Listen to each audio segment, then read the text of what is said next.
So welcome back to another edition of Tell Me Something Good. Today I am super stoked. I have my dear friend, my client, my colleague, Ron Hale, who is one of the senior leaders at Dex Imaging.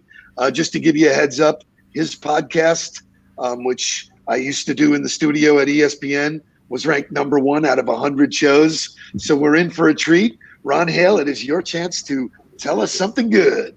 Hey, Steve, good to see you. And yeah, there's so much good going on. I mean, I got my health, I got healthy kids, I work for the greatest company in the world. I got great friends like you that, to inspire me and to teach me and support me. And so I got no complaints, Steve. Everything's good.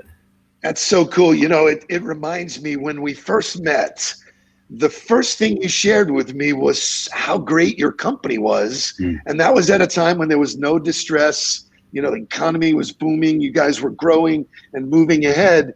And it struck me as so rare that the first thing you wanted to share with me was how great your company is. The culture there is amazing. The guys you work for. Talk to us a little bit about how you guys are dealing with this whole, shift in, into online, into digital, and how you're dealing with what's going on in the economy. Well, fortunately, I guess it kind of goes back to what you were just referring to, our first meeting, that I've never been known as an early adopter of new technology. But through my relationship with you, you introduced me and kind of opened my mind to, some new technology, new resources, new tools that we could possibly start to educate my sales force on. And so I was intrigued, read your book, enjoyed it.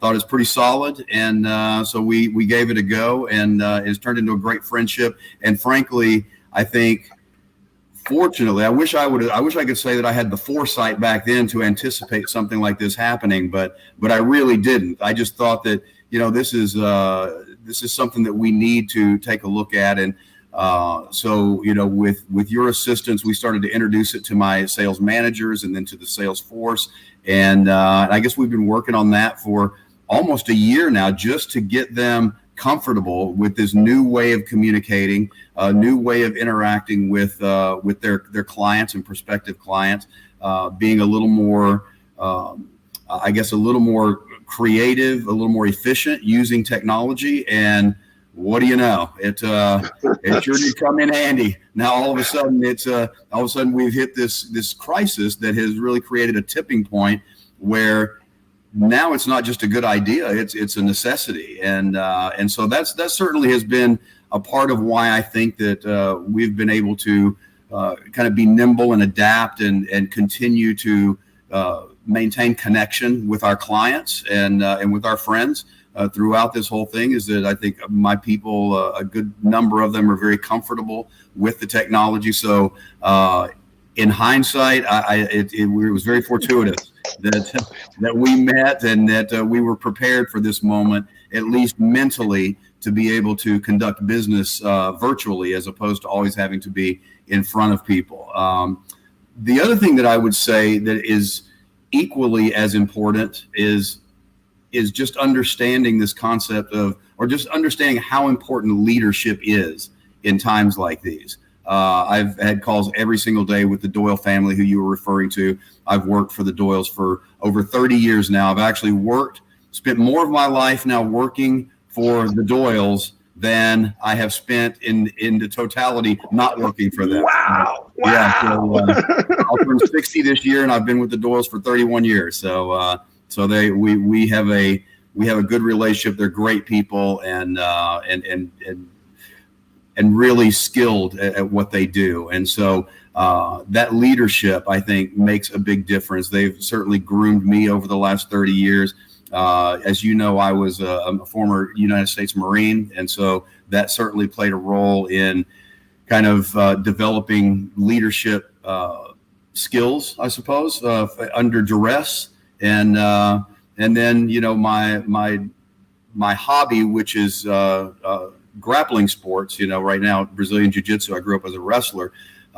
So I guess I've always kind of embraced the challenge and the, putting myself in uncomfortable situations to see how I'm how I react in those situations. And so these kind of things, we've been through a lot of these things over the years with stock market crashes and recessions and this and that. And, I just try not to get too in the weeds when it comes to that stuff. It's like you just, good practices are good practices. You adapt, you stay flexible and do the right thing, and good things happen. So it's worked out so far, so good, so far. I love that. I love that. Last week, you and I had a conversation and you actually brought me to tears. I was laughing so hard. If I can remind you and share it with people, it was about what happens on a plane when there's turbulence. It's funny you say that. I literally just told the Doyles that on a call today, on an executive conference today, because they had brought up the fact that that all of your people are looking at you to see how are you reacting. And I said, it's funny you say that, because one of the first things I did when this first happened and we went on these lockdown orders and, things started to get a little weird and it caught everybody a little bit off guard. And so I called all the managers together and I just reminded them, I said, guys, have you ever been on a plane and all of a sudden it hits turbulence or it starts shaking and moving around? I don't know about everybody else, but the first thing I do is I look at the stewardess to see, okay, is she freaking out? Because if she's freaking out, then maybe I should be concerned. If she's calm, cool, and collected, then probably everything's okay. And so we've really tried to take that approach that, it's important. Our people are looking to us as the leaders to see, are you afraid? Are you worried? And frankly, we're not. I mean, we've got a plan. We're a nimble organization. We're going to adapt to these things, and frankly, we're gonna find opportunities in the middle of all this chaos. So I'm looking forward to it. So one of the ways that you adapted, which really made I'm proud to work with you and to know you and all that stuff. But one of the things you guys came out with was this work from home relief package, which was so timely because Michelle is in real estate. She says to me, hey, do you think Dex can do anything with a copier? Boom. And you guys had already had it figured out. And you're taking care of people at scale at home, companies that you normally dealt with their employees. So maybe you can talk to sort of the process behind how that happened and what you're actually doing to help people who are at home and still need to function as a business environment. Yeah, well, as a company, I mean, we, the leadership, I mean, we got together early on, obviously, and we were communicating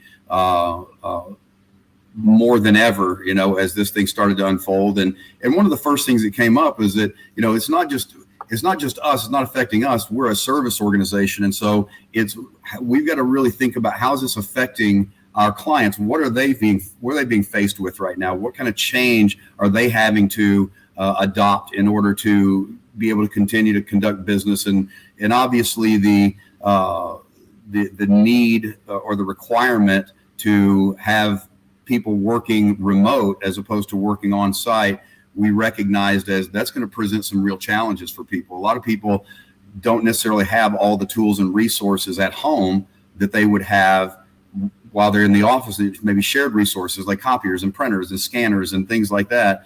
And if they had if you take, a customer that's got 100 employees that are going to be working at home, probably they would be reluctant to go out and to purchase or to enter into a long-term lease on 100 printers, 100 copiers, 100 scanners to try to equip those people to work at home. So that's good. We recognize that as a real dilemma for especially some of our larger clients that had substantial workforces that they had to deal with. So we just put our heads together and we came up with a way. We're fortunate that, we're one of the leaders in our industry. We do a lot of things ourselves that other companies don't do out of, I guess for efficiency purposes, but we're a company that we maintain all of our own distribution. We run our own warehouses, so we control our own inventory. So we just happen to have the resources to be able to put a program like this together and to roll it out at scale in a way that so that the customers could enter into just a very short-term, very inexpensive way of deploying these assets to hundreds, if necessary, or even thousands of employees, and do it in such a way that when this crisis passes, that they're not stuck now with a bunch of assets that they may or may not need. They can just simply return them to us. So we tried to package it in a way where we said, okay, we can within a day or two have it shipped directly to the employee's home with everything that they would need, including paper and supplies and everything that they would need, along with free access to our 1-800 help desk so that they could get it set up, and then also a return shipping label so that when they return back to the office, they simply put it back in the box, put the label on it, and send it back to us. And we've gotten had an amazing response. It really did prove to be something that that people needed and appreciated. And frankly, it's not something that's a profit generator for us. We maintain ownership of the assets after they're finished with them, but during that period of time, it's not like something we're making money off of. It really was done just as a relief effort for our clients. And the speed in which you did that was amazing to me. As we wrap this nice little conversation up, I would be remiss to not point out the way that you're dressed and the fact that I am wearing a blazer today.